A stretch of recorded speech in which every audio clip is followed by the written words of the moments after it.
Donc merci. Donc oui, je vais vous présenter des travaux qu'on a réalisés sur le modèle CManège, dont Denis vient un peu de parler.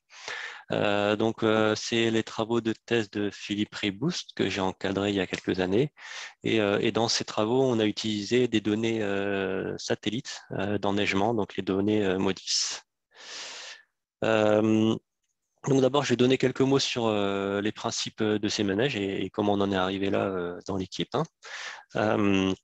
Donc, comme Charles l'a dit en introduction à ces journées, les modèles GR sont des modèles conceptuels développés depuis très longtemps dans l'équipe. Et une particularité des travaux autour de ces modèles, c'est qu'on a essayé d'avoir des modèles un peu génériques dans leur performance. Et du coup, assez régulièrement, ce qui se passe, c'est qu'on applique, comme on le voit sur le graphe de gauche, on applique les modèles GR sur des centaines de bassins versants en France.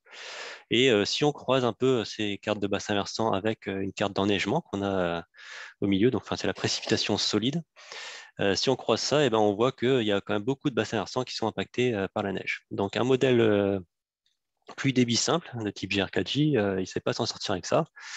Donc il faut un modèle d'accumulation de fonte de la neige. Donc c'est pour ça que ces manèges a été développé et du coup il avait plusieurs buts. Le premier but c'était de déterminer la précipitation solide à partir d'une précipitation totale.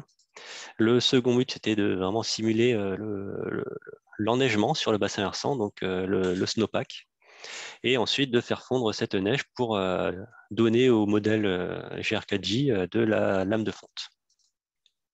Donc, ces manèges, il a été développé par Audrey Valéry lors de sa thèse entre 2006 et 2010, avec la même philosophie que les modèles GR. Donc, c'est-à-dire qu'on voulait un modèle simple, parcimonieux, efficace et généralisable. Donc, c'est pour ça qu'Audrey a testé ce modèle dans plusieurs pays. Ces manèges ont été développés pas seulement pour les bassins de haute montagne, où il y a beaucoup de neige, mais aussi pour les bassins où les couverts neigeux sont plus épisodiques. Donc, ça peut concerner pas mal de bassins versants en France. Et donc, dans sa thèse, Audrey a quand même comparé ces manèges à pas mal de modèles de neige plus complexes et les performances étaient tout à fait comparables. Donc, elle a essayé en fait de garder seulement les éléments qui apportaient de l'amélioration de performance par rapport à des solutions plus complexes. Donc, le modèle C-Manège, en quelques mots, c'est un modèle degré-jour. Donc, on ne résout pas les équations de bilan d'énergie. Il est appliqué par bande d'altitude d'égale surface. Donc, ça, c'est ce qu'on peut voir sur la carte en bas à droite, où c'est une partie du bassin versant de la Durance.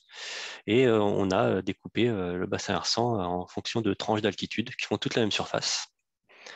Donc, ça, c'est dû au problème d'hétérogénéité des forçages météo, tel que l'a expliqué Denis juste avant.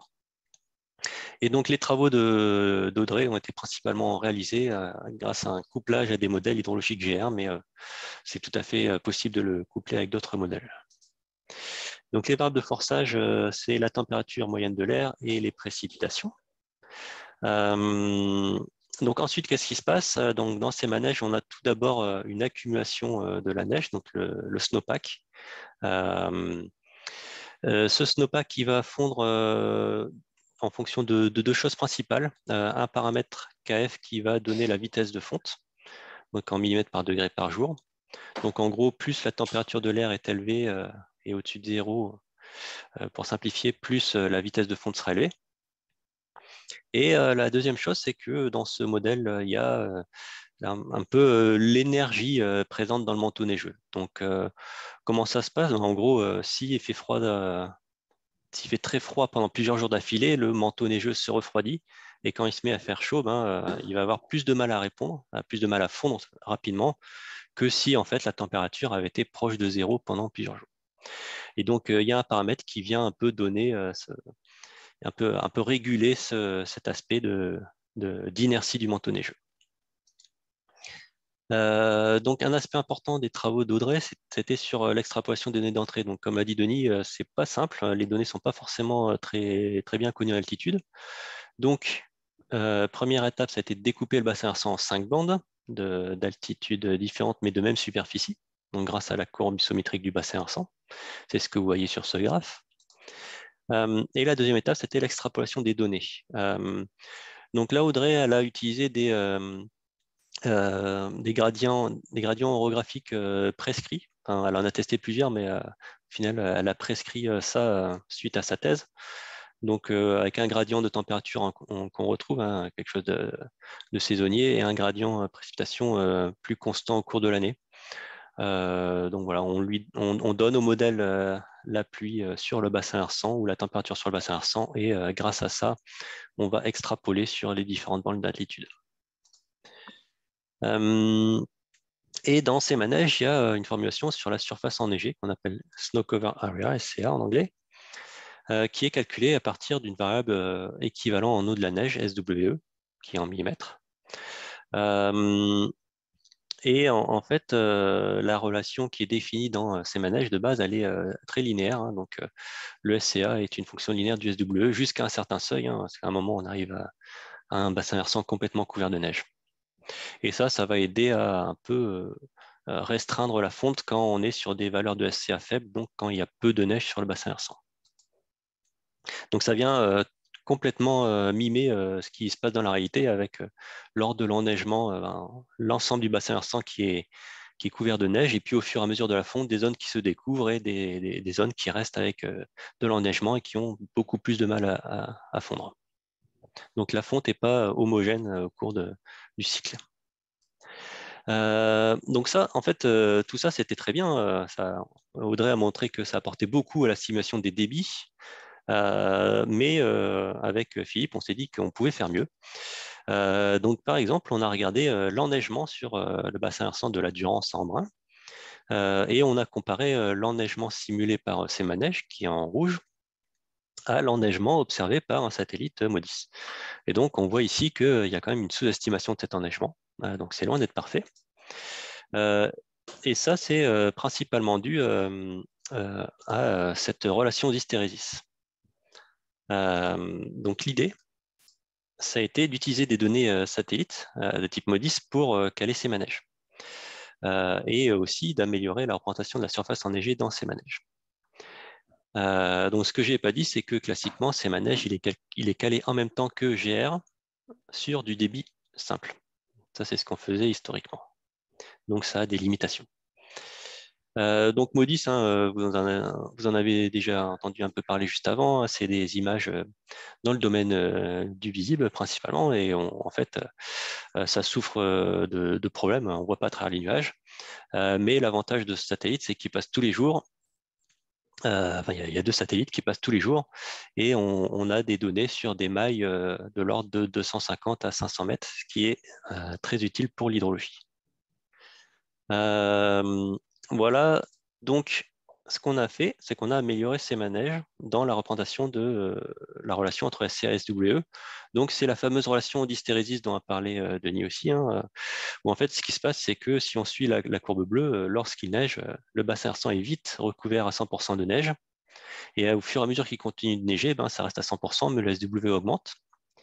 Ensuite, on arrive sur la courbe rouge où on a un début de fonte, et en fait, assez rapidement, on a un couvert de neige qui n'est pas à 100% sur le bassin versant, donc on a des zones qui commencent à être sans neige.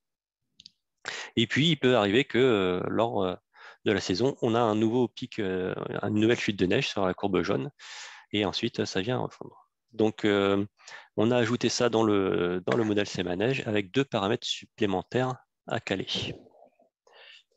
Donc, comment ça marche? Donc, les travaux ont été réalisés sur environ presque 300 bassins versants en France, avec pas mal de neige.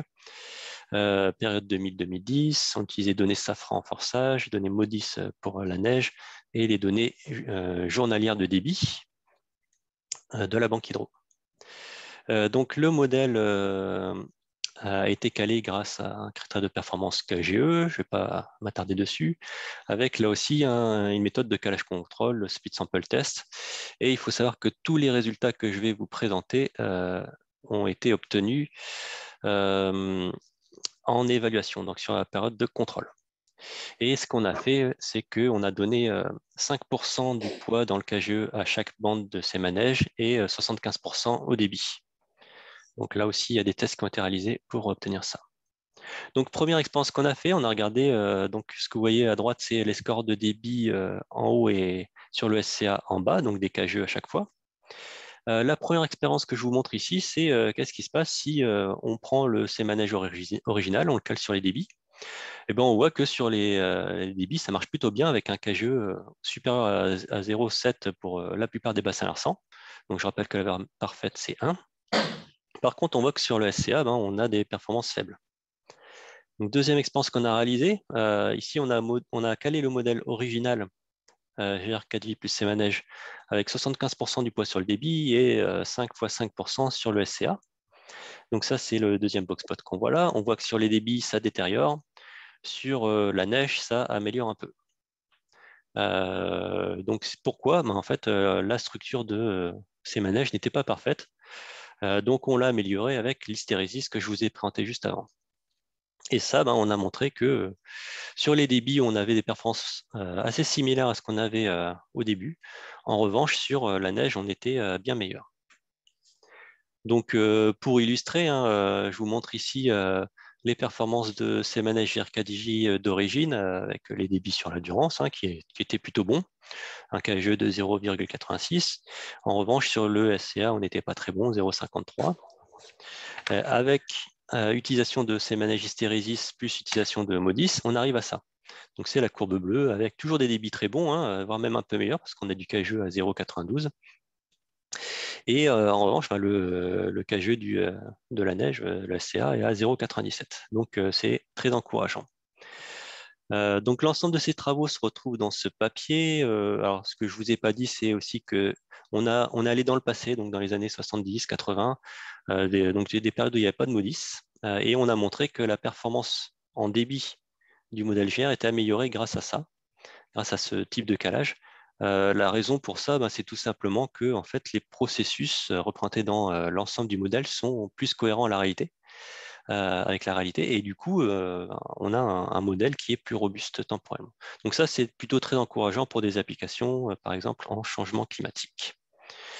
Donc, juste pour finir, dernière slide, donc, ces manèges est utilisé dans nos modèles et dans les outils qu'on propose, donc notamment dans RGR, mais aussi dans GRP. Donc, vous allez en entendre parler aujourd'hui et demain. Donc, GRP pour la prévision et RGR, c'est ce qu'on donne pour la simulation en open source. Donc, notamment pour ceux qui utilisent RGR, très rapidement, vous trouverez dans le package la version d'Audrey Valéry donc originale, la version de FiPriBoost avec l'hystérésis, des modèles qui fonctionnent pas de temps journalier et horaire et possibilité de coupler ou non avec GR. Et j'en ai fini. Je vous remercie pour votre attention.